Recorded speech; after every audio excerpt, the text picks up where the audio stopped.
Alimento Diário, série Nossa Missão, a edificação do corpo de Cristo. Volume 1. Deus escolheu você. Semana 2. Bênção espiritual nos lugares celestiais. Anote os versículos desta sexta-feira. Êxodo, capítulo 33, versículo 14. Evangelho de Mateus, capítulo 7, versículos 15 e 16. Evangelho de João, capítulo 21, versículos 15 a 17. Trecho para ler com oração.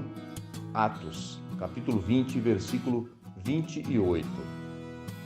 Atendei por vós e por todo o rebanho sobre o qual o Espírito Santo vos constituiu bispos, para pastoreardes a igreja de Deus, a qual ele comprou com o seu próprio sangue. A responsabilidade da liderança. Hoje continuaremos a ver o que Paulo disse aos presbíteros de Éfeso em Atos capítulo 20, versículos 21 a 24. Testificando tanto a judeus como a gregos o arrependimento para com Deus e a fé em nosso Senhor Jesus Cristo. E agora, constrangido em meu espírito, vou para Jerusalém, não sabendo o que ali me acontecerá, senão que o Espírito Santo de cidade em cidade me assegura que me esperam cadeias e tribulações. Porém, em nada considero a vida preciosa para mim mesmo, contanto que complete a minha carreira e o ministério que recebi do Senhor Jesus para testemunhar o Evangelho da graça de Deus. O versículo 24 tem sido minha oração e o meu desejo desde que o Senhor me deu a responsabilidade para com a sua obra. Ele me deu a mesma promessa dada a Moisés de que sua presença irá comigo e me daria descanso. Confira Êxodo 33, 14. Desde então, tenho aprendido a trabalhar em descanso, porque é Deus quem, de fato, realiza a sua obra. Em certa ocasião orei: Senhor, mostra-me exatamente qual é o meu papel. De forma concreta, o que o Senhor espera que eu faça? O Senhor me respondeu claramente: eu quero que você leve o meu povo até a terra de Canaã. Somente os vencedores entrarão na boa terra de Canaã. Particularmente, não tenho nenhum outro interesse na vida. Perdi totalmente o interesse pelas coisas materiais. Só peço a Deus que me dê saúde e sua presença, para que eu possa continuar servindo como um humilde canal. Não busco a glória humana nem a fama. Só quero fazer aquilo que o Senhor me incumbiu de fazer e completar a carreira. Paulo é um grande exemplo de alguém que serviu o Senhor com humildade, nada buscando para si, mas apenas o que é proveitoso para a igreja e para a obra de Deus. Esse deve ser nosso modelo. Pela grande preocupação com a igreja, Paulo chamou os presbíteros e lhes disse em Atos 20, versículos 25 a 28. Agora eu sei que todos vós, em cujo meio passei pregando o reino, não vereis mais o meu rosto. Portanto, eu vos protesto no dia de hoje que estou limpo do sangue de todos, porque jamais deixei de vos anunciar todo o desígnio de Deus.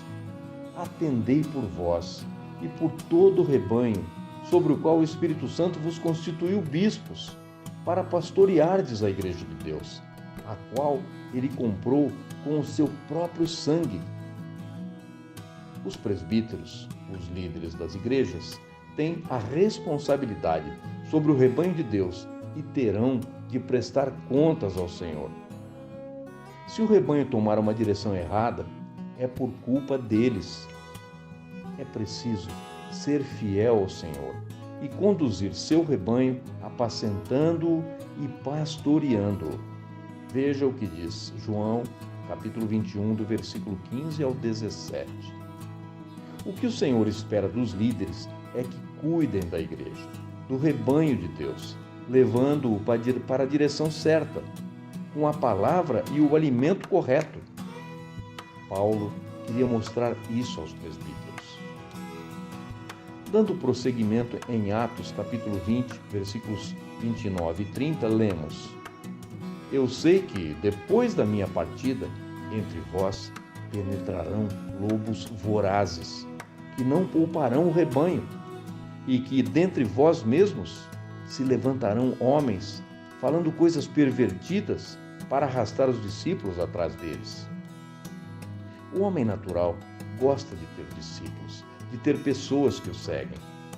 Se não estivermos atentos ao que o Senhor está falando e fazendo, corremos o risco de nos distrair e nos desviar, arrastando conosco muitos irmãos. Paulo inclui em seus conselhos e advertências a questão de lidar com a cobiça, em Atos, capítulo 20, versículos 31 a 33. Portanto, vigiai, lembrando-vos de que, por 3 anos, noite e dia, não cessei de admoestar com lágrimas a cada um. Agora, pois, encomendo-vos ao Senhor e à palavra da sua graça, que tem poder para vos edificar e dar herança entre todos os que são santificados. De ninguém cobicei prata, nem ouro, nem vestes. Não cobice o patrimônio dos irmãos, tampouco procure, devido à sua posição, enriquecer ou levar vantagem sobre alguém. Ter um procedimento correto para com as riquezas materiais é muito importante. Esse é um ponto em que muitos servos de Deus caíram. Paulo finaliza seu cuidado para com os missionários em Atos capítulo 20, versículos 34 a 36. Vós mesmos sabeis que estas mãos serviram para o que me era necessário, a mim e aos que estavam comigo. Tenho-vos mostrado em tudo que, trabalhando assim, é mister socorrer os necessitados e recordar as palavras do próprio Senhor Jesus. Mais bem-aventurado é dar do que receber. Esse é o conteúdo do cuidado de Paulo na preparação dos missionários. Ele trabalhava não de maneira formal, mas de forma orgânica, por meio da palavra e da vida de Cristo. Um servo de Deus deve ser puro de coração, sem ambição particular, nem desejo pela glória humana. Não temos de agradar a homens para ter nosso grupo de seguidores. Nosso único desejo deve ser completar a carreira e o ministério que recebemos do Senhor.